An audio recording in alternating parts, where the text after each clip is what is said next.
Hello and welcome to the Aging Fiercely podcast. My name is Anne-Marie Costanzo, also known as A.M. Costanzo, and I want to welcome you to today's conversation that I'm having with Dr. Betsy Greenleaf. Dr. Betsy Greenleaf is a triple board certified physician who's made it her mission to help women understand the connection between gut health, vaginal health, and a lot of the shit that's happening in midlife. So just be prepared. We are going to say the word vagina a lot in this episode. So if it makes you uncomfortable, I totally get it. But just so you know, at least 80% of women will deal with issues related to our pelvic health at some point in our lives. So I think it's time we get used to saying the word. Okay, so Dr. Betsy is the first female board-certified urogynecologist in history. She is the founder of the International Pause Institute. And honestly, she is one of the most refreshing voices in women's health. She is fun, she's lighthearted, she is real, and she brings the real talk about recurring infections that you might have, the gut-vagina connection, how your diet is affecting your microbiome, and also how that connects to your mental health, your hormonal balance. I mean, everything is connected to basically what's happening in your gut. So yeah, it's all connected. We're just like one big super highway of connections and tunnels and bridges. So we are covering a lot today. Maybe you keep getting recurrent yeast infections or UTIs, even though you're doing everything right. She has some solutions for you. Also, waking up in the middle of the night. I know a lot of us, especially in midlife, if we're going through perimenopause, suffer from waking up. It's so annoying. She gives some practical solutions for that. And just, we really dive into it. We dive into a lot. There's so many great gems. There's so many good takeaways. And I think you're really going to enjoy this conversation. So I will stop ranting and I will hand it over to Dr. Betsy Greenleaf. I hope you enjoy this conversation. I think you're going to love it. Welcome, Dr. Betsy Greenleaf, to the Aging Fiercely podcast. I am so excited you're here. Quick list of your accolades. You are a triple board certified physician in integrative health. You are a best-selling author. You're an entrepreneur. You are an expert in menopause, perimenopause, and andropause, which is new to me. I'd never heard that before. So that's really interesting. And you are in pelvic medicine, female pelvic medicine and reconstructive surgery. You've been doing that for over 20 years. So you know your stuff. You are the founder of the International Pause Institute. I mean, it just goes on and on. I know. It's funny because thank you so much, Anne-Marie, for having me here. I know when I see things written down, I go, you know, there's sometimes it's tough when we get so busy and we like look at our lives. There's a tendency to be like, oh my God, I haven't done enough. I haven't done things. And then I start like listing everything out and I'm like, oh shoot, that's me. I'm like, wait, I guess I have done some things. So. Like, yeah, I'd say, yeah, definitely. So we are definitely going to get into vaginal health today, which I think is such an important topic. There's just so much to learn there. And I feel like you are such a good source of information. Like I really want to dive into that. So what is your background with vaginal health and how do you help women in that area? Yeah. So, you know, interesting enough, I've had a passion for this because myself, embarrassingly enough, I know people don't really talk about their vaginas, but my goal is to get people to talk about it like, you know, like if you sprained your ankle, you wouldn't have a problem talking about that over a luncheon, right? But exactly. I myself started having yeast infections the time I start like from my early teens. And it wasn't until later on in my career that I connected it to what I was eating. And so that became kind of like a mission for me, having gone through all those issues myself, trying to figure out, well, why is this happening and why are patients getting recurrent urinary tract infections and bladder infections and vaginal infections like yeast or bacteria, and they're all connected. And it took me a while to actually make that connection, but I've finally got it all worked out. So now, Let's hear it. yeah. And it's funny talking about vaginas again. We're going to say that word 10 bazillion times. So every time Right. you guys are listening to this and you're screaming, by the time we're done, you it won't even phase you, Right. Take because a there shot was every time we say the word vagina. I know, right? There was a study that came out that says 65% of women are uncomfortable saying the word vagina. But the scary thing about that is like 80% of us are going to have a problem, like, quote, down there at some point in our lives. So if Right. we can't say the word, like, how do we ask for help? So, and Yeah. it's just a body part like any other. Like, I know Hmm. I have to say, unfortunately, I've been kicked off of Instagram once so far for doing a post on vaginitis. Oh So, my God, yeah. you're kidding. Oh, and I'm always in Facebook jail because I guess vagina goes against community standards. I'm like, what do you want me to call it? Oh my God, we can't Like, even what do you call want it me to by its call it? name. That's And insane. then you get the vulva police that are out there. So then you get the people who are very pro women's body parts, and they're like, the outside is the vulva. You're not calling it the right thing. And I'm like, okay, all right. If we want to be technical, yes, All the right. outside of the vulva, the inner tube is the vagina. But I'm just happy if you say either one. So, Right. like, let's just Right. start talking about it. So, yeah. Exactly. We need to talk about it more often for sure. So the biggest thing is when connecting like what we're eating to our vaginal health. People are like, Yes. what? This is So really interesting. there is what's called a micro. First of all, we had to go back and take a look at the microbiome and look at that word. So the microbiome is basically the types of organisms that live on different areas of the body. And so the microbiome of our mouth is different than that of our gut, then is different of our vagina, then is different than our skin. And they all kind of interact, but they all have specific bacteria and organisms and balances that they like to have to be healthy. So the unfortunate thing is with the standard American diet, which is very high in sugars and processed foods, that often throws off our gut microbiome. And now that Mm. can actually lead to a number of things like chronic disease. And actually, surprisingly, it can lead to mental health issues with anxiety and depression because 90% of our happy hormones are made in our gut. And so if our gut is off, then that could actually there's this brain gut connection, there's this feedback loop, and the brain it doesn't make as enough have the happy hormones, and the brain doesn't Right. has more problems with mood and and anxiety and depression. But also, when we kind of throw off that gut microbiome, this leads to inflammation. And inflammation is a cause of stress in the body. And that can now trigger decreased healing, elevated cortisol, which is our stress hormones. And now, how I'm going to relate it to the vagina is that if the gut microbiome is off, the way we're built as women, the rectum or the anus and the vagina and the urethra and the bladder are just so close together that it's very easy for the bacteria to get passed back and forth. And Mm. I know that some women who get recurrent vaginal infections or bladder infections, they start kind of really getting down on themselves and be like, they start almost hyper cleaning because they're like, oh, I must be dirty. And so they go crazy with the cleaning. However, it doesn't matter how clean you are, those bacteria will kind of shift back and forth. Right. Right. And unfortunately, sometimes the hyper cleaning, like using especially all these like scented washes, can actually throw the microbiome off even further. Right. Right. So, but this is why, like, if you're a woman that gets like recurrent urinary tract infections or recurrent vaginal infections, whether it's like yeast infections, or if you kind of notice those like fishy odor down there, a lot of times that is coming from like you treat it, let's say you treat it and it gets better and then it comes back. A lot of times it's coming because the gut microbiome is off. And Okay. so really we have to take a step back and look at what are you eating to try to get the vagina healthier. So, Right. So now yeah. you experienced that yourself. So you said that Yeah. you were experiencing imbalances.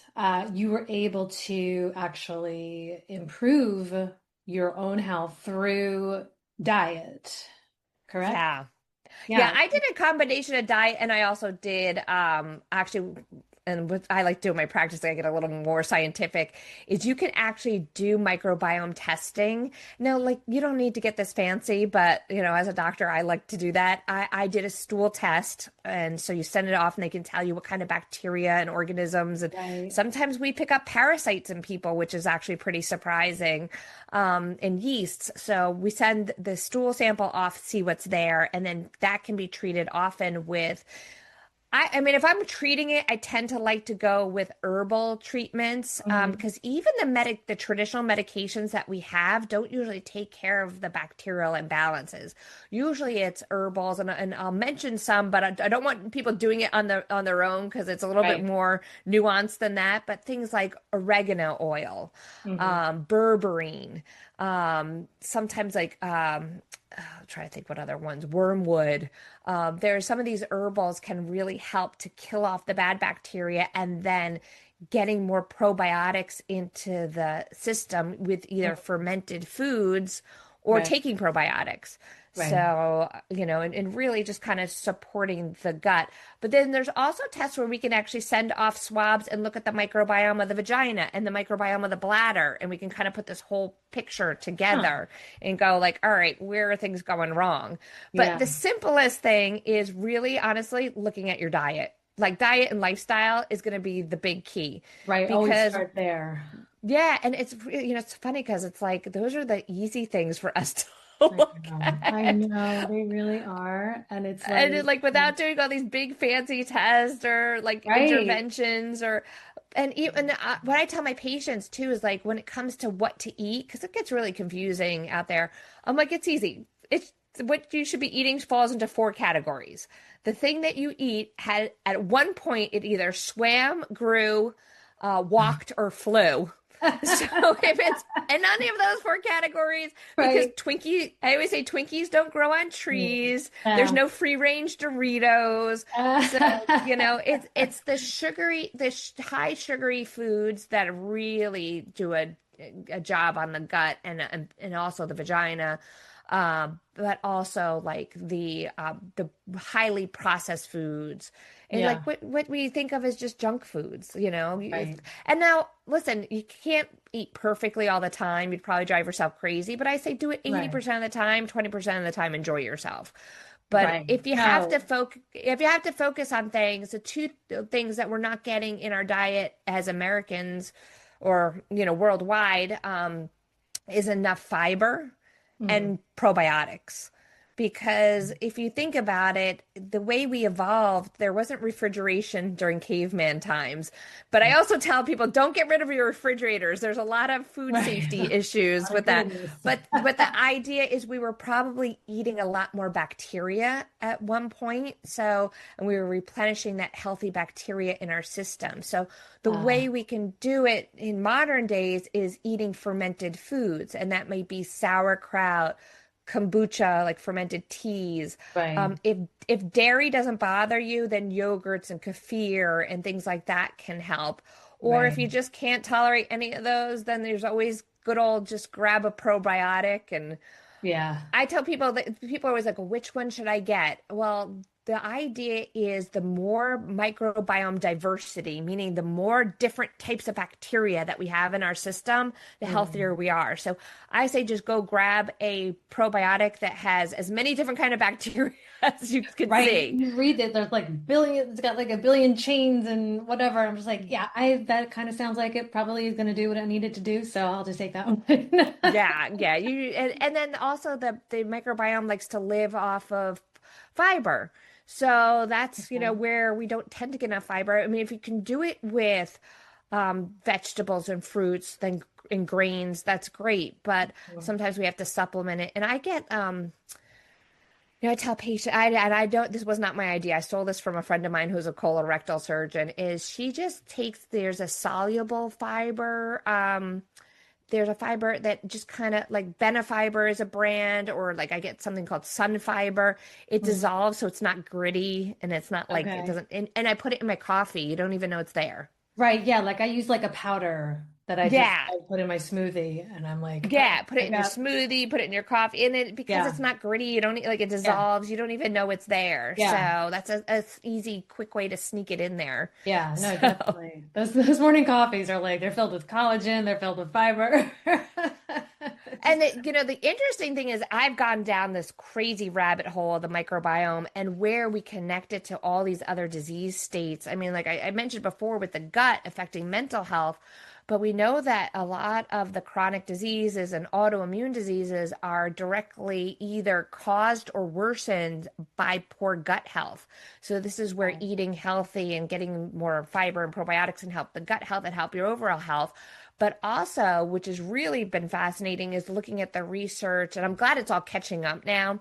Looking at this stuff is looking at pelvic microbiome and its effect on fertility and libido, because the body's pretty smart and it knows that if things are off, it's probably not an ideal time to be reproducing. So if the microbiome of the vagina is just not perfect, then there'll be this, they believe it's a feedback loop through the vagus nerve, which is the main nerve kind of going through your body to your brain.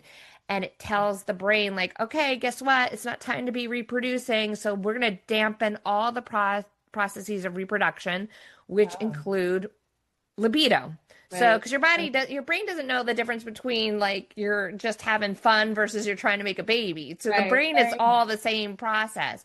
So this is sometimes where when I get with patients and they've gone on hormones because their friend down the street or whatever has been taking hormones and now Yeah, their sex life is perfect and they go, wait, I've been taking hormones and nothing's happening with my sex life. Like, we have to go look at what are the stressors that are affecting you utilizing those hormones properly. And it could be the microbiome being off in the gut or the vagina. And they found that for both men and women that can affect sex drive. oh, interesting. So, yeah.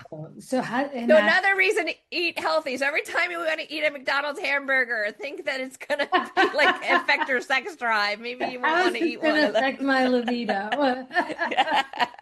So it's like the anti-Viagra. Yeah, So, right. Oh, that's hilarious. I'm gonna tell my husband no more McDonald's. I know. Yeah, stop Yes, that. exactly. And you test that through stool samples, right? You were saying that earlier. Yeah. To test the vaginal Yeah. microbiome is Well, a we've tested the gut microbiome through stool samples, and that there's a number of different companies out there that do it. I just happen to like a company called GI Map because sometimes you're lucky enough that it gets covered by insurance, but unfortunately, these tests are not typically covered by insurance. Same thing with the vaginal microbiome. For some reason, when I first came out, some of these tests when they first came out, they kind of were covered by insurance, but now insurance has gotten kind of weird over the last couple years, so a lot of those tests are not covered. And there's a couple different companies. The one I like is called Microgen, but I think there's some that patients can get the tests themselves. And I'm blanking out on, oh gosh, I'm blanking out. There's two companies where you can get it yourself, and I'm kind of blanking out on the names of them right now. But I will warn you, when you get those vaginal microbiome tests, and basically it's just a little swab, it's like a Q-tip you put in the vagina, and then you kind of like swish it around in there, and then you like send it off, and it takes about 2 weeks to get those results. But I will warn you, the results come back looking crazy. Like, people always get panicked when they see their results. okay. And this is where it really does take a lot of interpretation because there's normally bacteria there. So Right. there's stuff that we want to see there. And so, Yeah. and sometimes some of these tests are so advanced now because they're using a technology which is called next generation sequencing. It's kind of like walking into a room. I compare. So some people might have heard of PCR testing. They've did it a lot during COVID. Hmm. PCR testing is a way that they genetically look for the presence of certain bacteria and yeast and organisms, but PCR will only look for what it's been told to look for. It's kind of like walking into a room and going like, "Hey, I'm looking for Bob." and you point to somebody, is your name Bob? No. Okay, I don't care who you are. And then go to the next one. Oh, okay, I don't care who you are. Right. And so it only identifies Bob. Where Right. next generation sequencing, it's like walking into a room of people and being like, okay, what's your name? Susie? Okay, what's your name? Sally? Okay. And Right. then you're writing it. God. So now all of a sudden they're discovering bacteria and organisms because it's all a DNA test that they never were able to discover before because these were things that didn't necessarily grow out in a culture. That's how they used to grow them out and then identify them. So now we're at the point where we're finding so much, they don't even have names for some of these bacteria. Like there's one that's like bacteria vaginosis associated bacteria, number 1 and 2, because they know it's associated with bacterial vaginosis, but they don't actually have a name for it yet. Right. So Okay.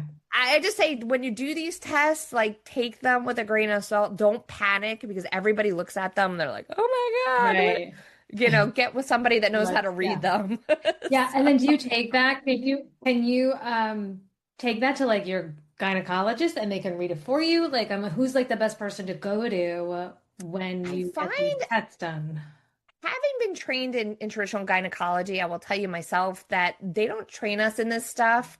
And I've been doing these kind of tests for about 15 years. So like I have experience in it, but I will tell you, if you have to pick a general group of doctors that probably can interpret this better than a regular gynecologist would be an integrative or functional medicine doctor. Okay. So they're usually, someone who like I would ask them like, do you have any experience in the microbiome? That would be like, yeah. So Right. I mean, I would still start with the gynecologist and see where to go, but and now here's an actually really easy thing too, because now my brain is flipping to not just diet, but like let's say the bacteria or the yeast in the vagina is thrown off. One of the problems that we get as women is sometimes it's just itchy down there, and like that's the first sign. Like itchy is a little bit of a discharge, and so often what women will go to and reach for is yeast medicine. When a majority of the time it's not yeast, it's actually bacteria. So the interesting thing is the makers of the yeast medicines, I'm not going to mention the companies, but the ones that sell their over-the-counter products, they got very upset a few years ago when boric acid became really readily available over the counter because it was a threat to their industry because, what do people usually reach for? Yeast medicine. Well, it doesn't always work. Right. Boric acid, though, has been around forever and ever and ever. It just, probably since the little bit before the pandemic did it become available over the counter. You used to have to get it compounded, especially mixed up in pharmacies to be used in the vagina. But why boric acid is so great is that it balances the pH of the vagina. And so basically, it makes the environment in the vagina very acidic, which the other organisms don't like. So it kind of chases away the organisms. So it's nice because it's going to hit things, whether it's yeast or whether it's Right. bacteria. Yeah, it's not targeting So, anything. yeah. And that's, now there's, 10, I would love to make my own, but there's already 10 bazillion companies that are selling their boric acid over the counter. So Oh, there's a lot of different ones out there. I will happen to say though, there is one brand, the first one that came on the market, and I tend to stick with that one because they're just pretty reliable, is a company called PhD Feminine Health. And you can find that pretty much anywhere. But I usually have people do that like once or twice daily, depending on how bad their symptoms are, for about a week. And that usually resets things. oh, that's But interesting. yeah, but the thing is to know that, listen, I know it's so much nicer to just do things on your own and not take time out of a schedule and have to go sit in a doctor's waiting room. But if it doesn't get better with one round of things, it might be something else. You Right. don't want to put that off. You want to, see a healthcare practitioner. But Right. I really like boric acid because the vagina is very acidic. It naturally has a pH of about 3.5 to 4.5. So that's considered acidic. Like water is a pH of 7. Okay. What doesn't make sense, and this is something I've never been able to figure out in nature, like why the universe, God, whoever's in charge of nature, I don't know, why they would make it this way, but the pH of semen is like 7 or 8. But the pH of the vagina is 3.5 to 4.5. So if we think about that, if you're a person who engages in sex with men and semen gets in the vagina, you're actually going to throw off the pH balance of the vagina. So Yeah. temporarily. So some women are very sensitive to that, and I don't know Oh, why.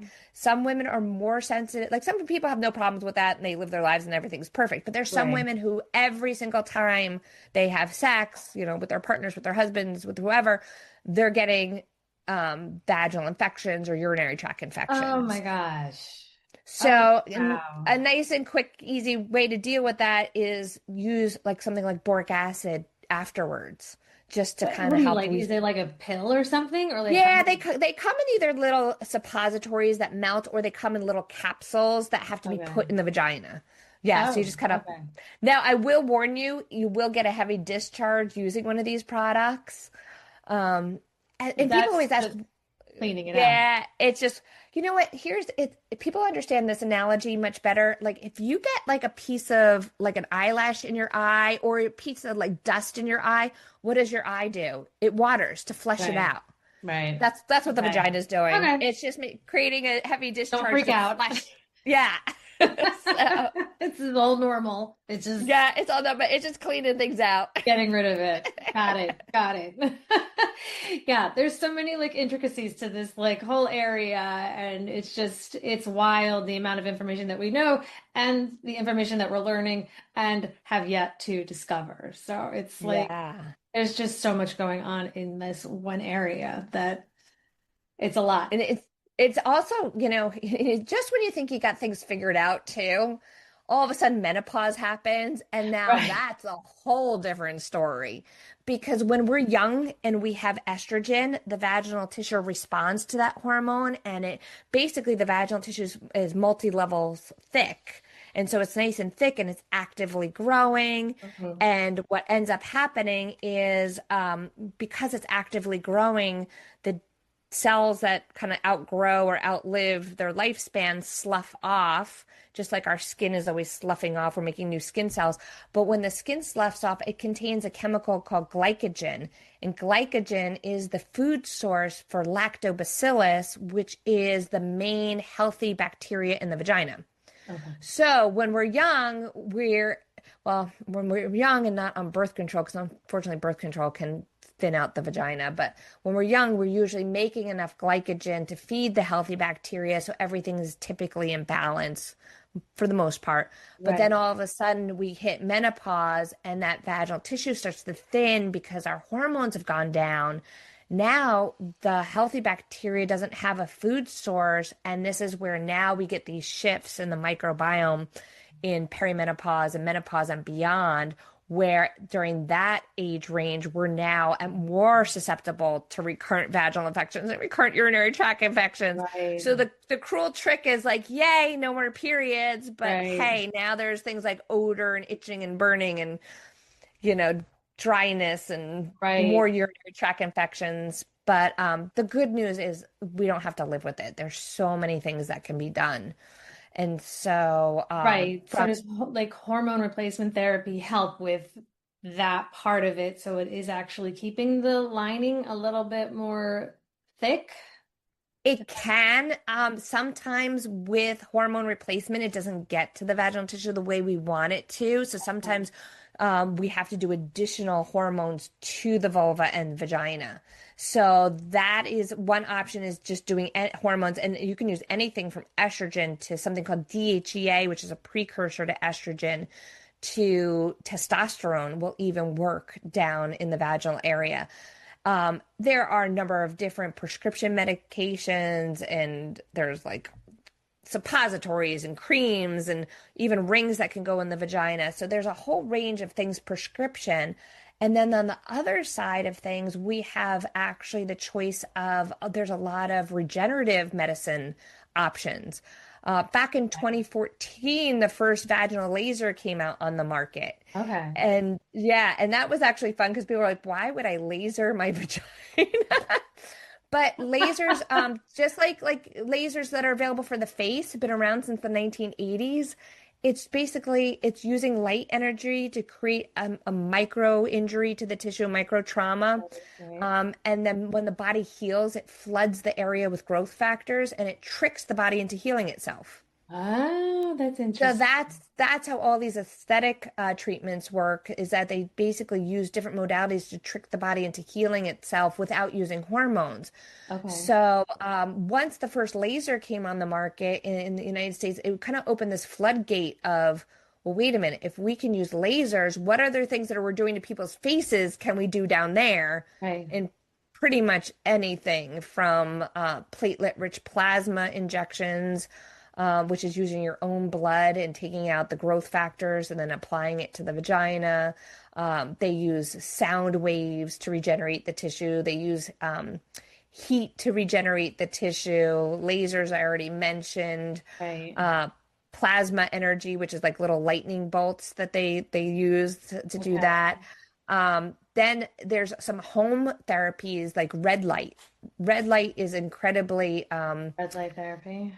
yeah, it basically stimulates the anti-aging powerhouses of the cells called the mitochondria. And so Mhm. there's red light wands that you can now stick in the vagina.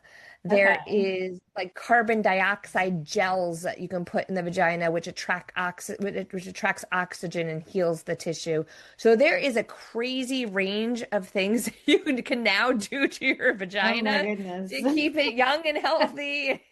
So, So yeah. wait, where do you get these things? Because you have to go through the doctor, or are these like things that you can just like, where do we get these? Yes. I want to Okay. So know. some of these things have to be done by practitioners. So things like Okay. lasers and things like that have to be, actually, or platelet rich plasma. But, Some of those have to be done by practitioners.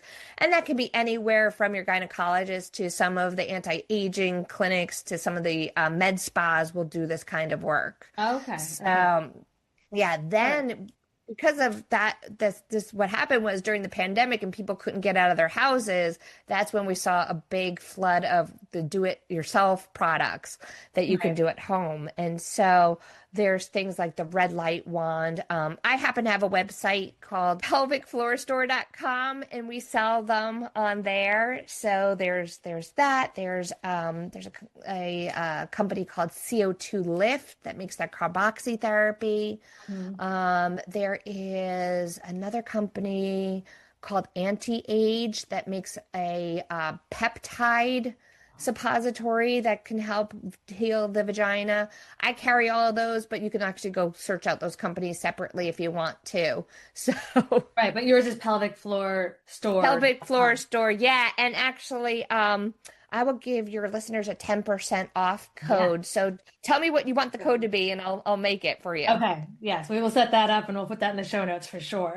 Okay. Yeah. Because there's a Yeah. lot of stuff here. Like, yeah, it's almost like how do you even know like where to start, what to And get? it's a little overwhelming. It's so overwhelming. There's so many things now. Yeah, it's really, but do you find these treatments work? Like all like what you have on your store is kind of like a curated uh things that work or Yeah, well, like basically your favorite kinds of products.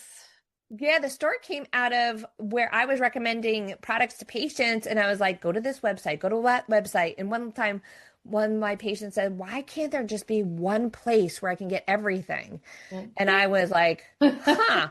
And this was back in like 2018, and I didn't know anything about making websites. I didn't even know I could have hired somebody that could have done Oh, this. I yeah. did not know anything, but I was like, I basically YouTubed how to make a website, and I built the whole thing myself. It took me Nice. about 4 months, and now I know But I you could got hire it. somebody. I could have hired somebody to do it in like a day, but yeah. So I basically started carrying all the things that I liked and recommended to patients on there. Nice. So yeah, so that's how it kind of Okay, happened. good. Yeah, we will definitely link to that for sure. I'll put that in the show notes and we'll get a discount going. I also wanted to get into just the mental health aspect of it, like Mm, because I know that's such a big thing. Like I feel like a lot of women, as they go through this phase, is they're starting to take antidepressants because things are happening or they're feeling mentally drained or depressed or and is there a connection between just the overall health and the gut biome and all of that? Yeah, I just kind of want to speak to that because I think that's really important to understand. Yes. So there's a combination of two things that are happening there. So as we're kind of changing from perimenopause into postmenopause, is we do get a decline of some of the hormones, estrogen, progesterone, testosterone, which we typically think of affecting kind of like our reproductive health, but they're also neurotransmitters. Yeah. So they really have an activity on the brain. And some estrogen is one that's kind of hit or miss because estrogen is one that can kind of make people bitchy. It's kind of the one that's responsible for PMS. So sometimes people Really? feel really good on estrogen if they take it as a replacement. Sometimes it makes them more bitchy. So that's one that's kind of hit or miss. I will tell you testosterone for both men and women, that one is actually the only hormone out of all the hormones that is considered a controlled substance. So that one you absolutely have to get from a practitioner Okay. and they have to write it every month. They can't just give you like a year's supply because Right. it's considered a Wow. controlled substance because people feel so good on it. It actually helps Oh. with energy and that brain fog. Oh, wow. So where progesterone tends to be more have more of a calming effect on the body, this is when we tell people if they are taking progesterone, take it at night because it can really help with sleep. Oh. Because sometimes people take their progesterone in the morning and they complain of fatigue. Well, one of the side effects of progesterone is being more tired, but it's really, really great for people who started having sleeping problems during this time. So Oh. some of it is the hormones, but the other aspect is the microbiome, because there's also not just could we potentially be eating a bad diet, maybe that threw off our microbiome? Were we on antibiotics at some point in our life that threw off the microbiome? Stress, any kind of stress will throw off the microbiome. Yeah. But even they've connected this change that the microbiome shifts in menopause. So we know that if you're not making enough happy hormone in your gut, that can be adding to this anxiety and depression that we're seeing. So it's a combined thing with the gut microbiome and the hormones that's happening around Yeah. this time. But unfortunately, I see way too many women who are just I think not listened to, and they're just like I don't want to blame the doctors because I think they're doing the best with the tools that they have with the Mhm. knowledge that they have. Right. Because what I've done is I've gone beyond, it's kind of unhappy with the tools and knowledge I had, and I kept going, well, there's got to be more, there's got to be Right. more, and so I found the other answers, but Yeah. not everybody does that, so their tools are to be like, well, let's give you an antidepressant. And Yeah. so I see a lot of women, especially, starting in their 40s, being on these Yeah. antidepressants and anti-anxiety medicines. And I Yeah. will tell you also from personal experience, I had a hysterectomy when I was 41 and started having some mood issues. And everyone just told me, like, oh, this is menopause. Here's some antidepressants. And I, Right. I personally found that the antidepressants didn't work on me. And it wasn't until I discovered that my gut microbiome was off and I fixed that I was able to get off of them and not have any issues. Yeah. Now, I'm not saying there isn't a role. I mean, I'm not saying like let's get everybody get off your No, antidepressants no, because no. there's Of course there, not. there's a time and place for them. So make sure you're working with a 100%. practitioner Yes. on Yes. that. Yes. Just that But it I, just seems like it's always such like an obvious next step. Oh, you're not feeling well here. Here's 10 yeah, milligrams, and it's not yeah, always necessary, but in cases it is. Some cases it definitely is. And yeah. it's very helpful. And But they are just, as they're getting deeper into this microbiome research, they're actually discovering that certain bacteria have certain effect on the body. So I think what we're going to see in the future is actually almost maybe getting prescribed certain bacteria for certain conditions or even mood that would issues. be They're not at interesting. that point yet. So Right. despite like a lot of the vitamin companies trying to sell you things for like, here's a probiotic for mood. We're Right. not, the research doesn't 100% support it yet, but I think that's where we're going. Right. But like I will tell you, for example, like yeast, for example, if you have a yeast overgrowth in your gut, you tend to have more issues. There can be more irritability, but there also can be more food cravings, especially sugar cravings. Hmm. So, and the reason why you get the sugar cravings is because yeast likes to live on sugar. Yeah, So yeah. they actually is able to hijack your nervous system and actually cause you to get sugar craving. So Yes. you will eat more and feed it, which is crazy, this effect that these bacteria have on our brain function. Wow. Yeah. Yeah, it just goes to show like that's something that we do know. Just imagine all the connections that we don't know that are going on that are just driving us completely bonkers and we don't know why. But Yeah, they even found like when it comes to pain syndromes. Well, for example, women tend to are more susceptible to pain syndromes than men. Um, Even though I think we tolerate pain a lot better, but it's because it's a combination of estrogen makes us sensitive, more sensitive to pain, and then also there's certain like lactobacillus. If our lactobacillus levels are low, that can affect our perception of pain. So it's a hormone and gut microbiome kind of connection too. right. Yeah. So It seems like yeah, there's a lot of delicate balances that we need to start yeah, becoming more aware of. But I think the first step is really looking at our diet. And it's interesting to me, because I do work with a lot of women who, the first line of defense is, yes, let's look at your diet as to why you're not losing weight, right? So I look at it just on that level. There's so much resistance when it yeah, comes to wanting to lose weight, but and wanting to change their diet, but not being able to do it because it is a lot of work. You yeah. have to like start like writing out everything you eat, paying attention to the foods, and then consciously making different choices. And those different choices are really difficult to make because you're just so ingrained in like your habits and the way you've been. And even though you understand the full range of benefits that come from just changing your diet, it's still so hard to like get people to move past that and just be like, but it's going to be for the best. You're going to feel so much better. Exactly.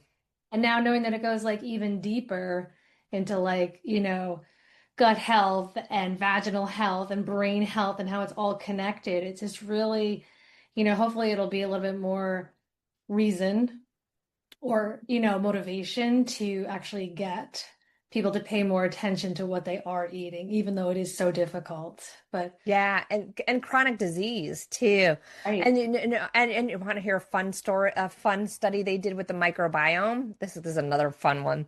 I go down rabbit holes with this. They took they took twins. One twin was thin and one twin, I'm just going to say is fat. I know that's not politically correct, but I'm just going to say that for this purpose.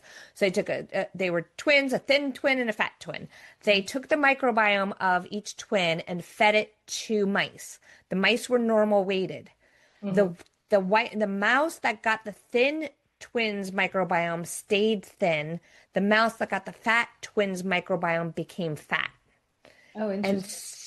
And then they switched their diets. So then the fat mouse became thin, the thin mouse became fat. So they Oh, actually found when it came to obesity and metabolism, there is a microbiome source.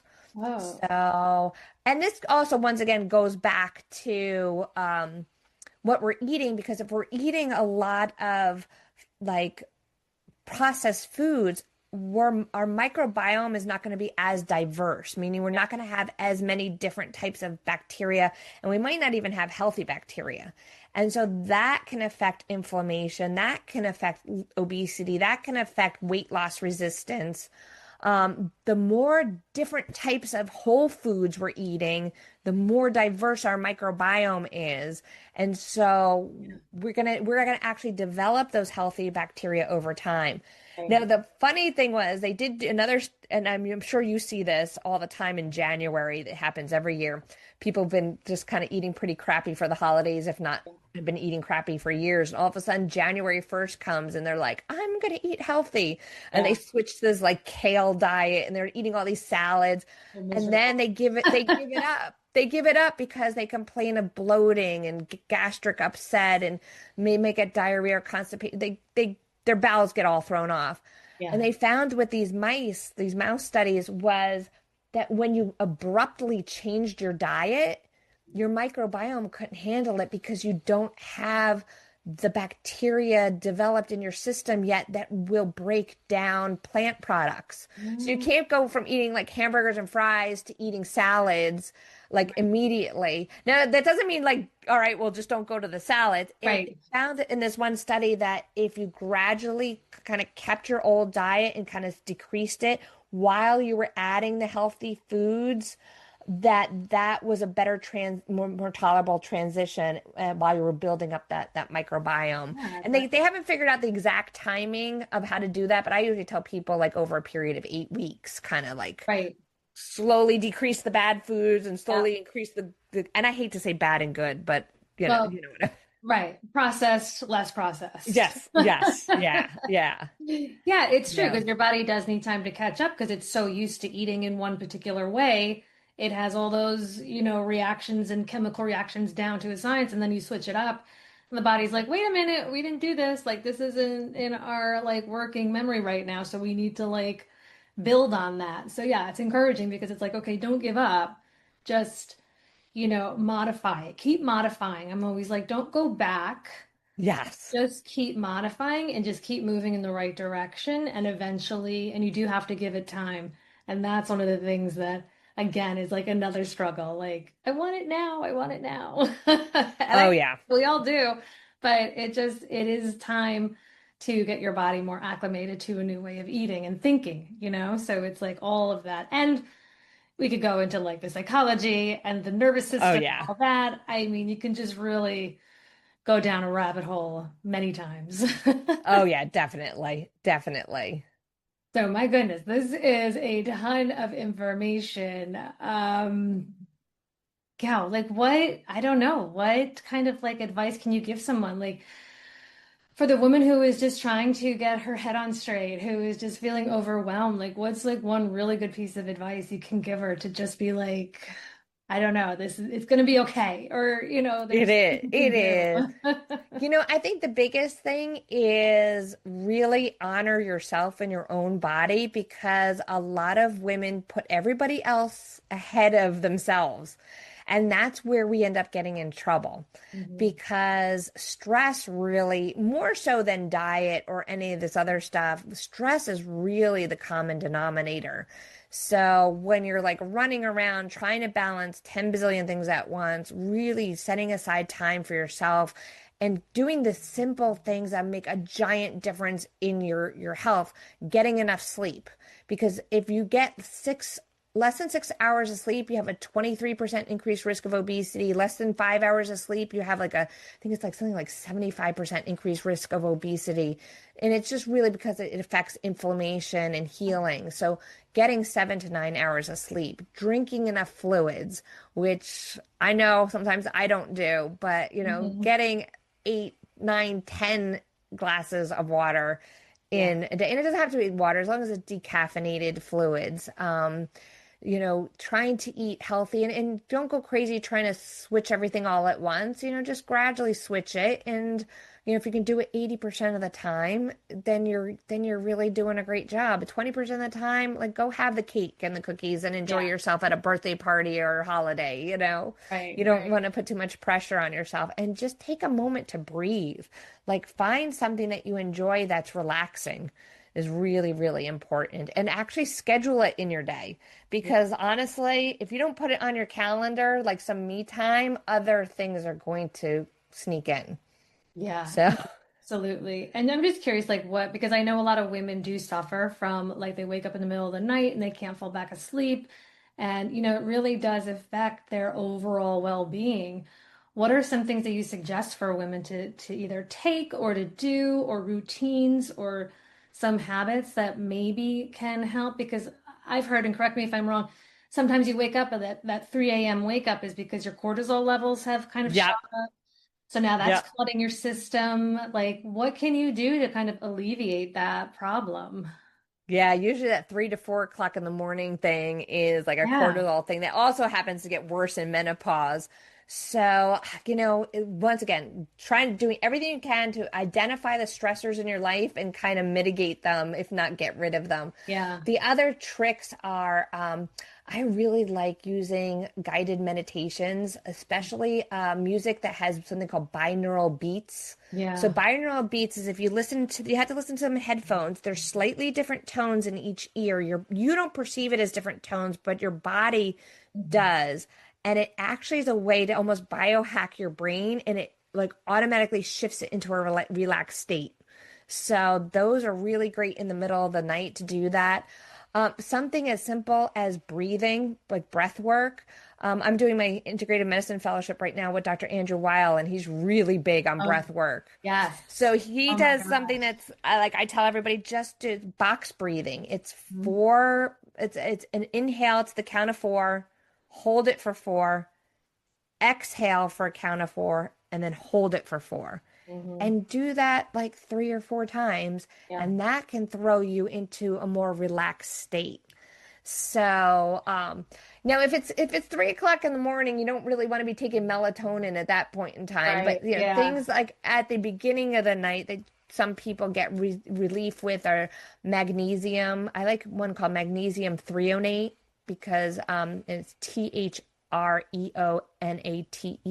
because it's the one magnesium that will cross into the brain and that magnesium can help with relaxation. Oh, So interesting. magnesium, melatonin, Mhm. valerian root, chamomile, Right. Right. Yeah. some Soothing warm things. milk. Yes. Good old, good old warm milk. If you can do dairy, not if you can't do dairy, don't do that because then you'll be Right. mad at Yeah. me. No. Warm oat milk. I don't know. Yeah, it does. I don't think it does. It works the same, No, but but I love things the like idea of the binaural beats and the breathing, the breath work. I 100% agree with that as well. I find that that definitely calms me down. The shorter inhales sometimes and the longer exhales can also be like something that really relaxes you. But yeah, I think that those are really great options for, just to help because it's so important, sleep. We all know that we and are just not our best selves and we And don't. you know what? I've learned, unfortunately, the hard way, 'cause this is from personal experience. I know there's days that I want to just keep working on my computer and try to get one more thing done. But honestly, you never catch up. There's always something else to do. So shut those computers off, get away from the screens. I try to make it a rule that I shut my computers off like around 7. I like to do it at 6, but it never happens. Around 7 o'clock at night and just get off all screens because the lights from the screens will Yeah, affect your that's sleep true. too. Yeah, exactly. Yeah. Yeah, like get the TV out of the bedroom. I'm like a big person of like Yes. no screens in the bedroom. It's not helping you at all. Keep the bedroom cold on the colder Yeah. side. I know I don't like the cold, but you actually sleep better when it's cold. Totally. So, or Yeah, I agree. cool. Yes, yes. My gosh, this has been amazing. There's just, I know we could go on and on and on for Yeah, yeah. hours. But I appreciate you taking the time, and I feel like we've just learned so much, and it's like really good to open our eyes to all the options that are now out there. And yeah, and I will link to your store, and thank you for just giving us just a plethora of really good vaginal health information. Well, thank you so much for having me. I had so much fun. One last thing to mention, not only the pelvic floor store, but I also have a free hormone quiz where you can kind of get an idea of how your hormones are doing. And that's at pauseinstitute.com. And that's pause like menopause, Pause Okay. Institute. Oh, Yeah. definitely. I will take that for sure. And I'm sure a lot of Yeah. women will get on there and do that as well. Well, thank you so much, Dr. Betsy Greenleaf. This has been so wonderful. I appreciate you taking the time. Thank you. Hey, I hope you enjoyed that conversation with Dr. Betsy. There are so many good takeaways. I'm going to give you my top 10. Number one, the gut vagina connection could explain why you keep getting infections. If you're getting recurrent UTIs, yeast infections, or bacterial vaginosis, it's usually rooted in an imbalanced gut microbiome, not poor hygiene. The bacteria shift between your gut and vagina because of how closely everything is anatomically. So work on fixing your gut and you'll most likely stop the infections. Number two, 90% of your happy hormones come from your gut. Your gut produces 90% of serotonin and other neurotransmitters. When your gut microbiome is off from too much sugar and processed foods, it disrupts this production, which helps explain the anxiety, depression, and mood swings during perimenopause and menopause that many of us suffer from. So it's not just hormones, it could also be your gut talking to your brain. Number three, the swam, grew, walked, or flew rule. Dr. Betsy's simple diet rule. If what you're eating didn't swim, grow, walk, or fly at some point, your body probably doesn't need it. Follow this 80% of the time. and enjoy yourself the other 20. No counting, no restrictions, just common sense.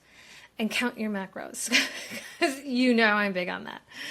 All right, number 4, keep waking up at 3 a.m. Here's what you can try. So waking up between 3 a.m. and 4 a.m. is usually cortisol related, and it may get worse in menopause.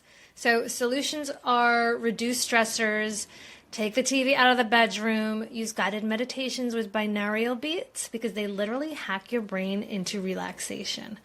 Practice box breathing, so think inhale at 4, hold your breath for 4, exhale for 4, and then hold again for 4. And try taking magnesium threonate before bed, because it's the only magnesium that crosses into your brain. Okay, number 5, menopause thins your vaginal tissue. When estrogen drops, your vaginal tissue thins and stops producing glycogen, the food source for healthy bacteria. So without it, infections spike. This explains recurrent UTIs, dryness, odor, itching. So understanding why this happens is the first step to fixing it. Number 6, boric acid could be your secret weapon. Most vaginal issues aren't yeast, they're bacteria. Boric acid balances vaginal pH and works on both meaning bacterial and yeast. So use it once or twice daily for a week, and Dr. Betsy recommends brands like PhD Feminine Health. But of course, always check with your healthcare provider before doing this. Number 7, your low libido might be your microbiome, not your hormones. The vaginal microbiome communicates with your brain through the vagus nerve. When it's off balance, it signals, this is not a good time to reproduce, and it dampens your sex drive. So this is why hormone therapy sometimes doesn't fix libido. You need to fix the microbiome first. Number 8, why your January diet pretty much fails. I know, not encouraging, but listen, this is how you can actually do something. Because you can't go from burgers to kale overnight. Your gut doesn't have the bacteria to properly digest plant foods yet. So the solution is to transition gradually over 8 weeks. Slowly decrease processed foods while increasing whole foods. This gives your microbiome time to adapt. Number 9, your sugar cravings are probably yeast hijacking your brain. So yeast overgrowth in your gut creates intense sugar cravings because yeast lives on sugar. So it literally hijacks your nervous system to make it feed it. Fix the yeast overgrowth, often through diet and probiotics, and the cravings will lessen or disappear altogether. And number 10, stress is the real enemy. More than diet or anything else, stress is the common denominator.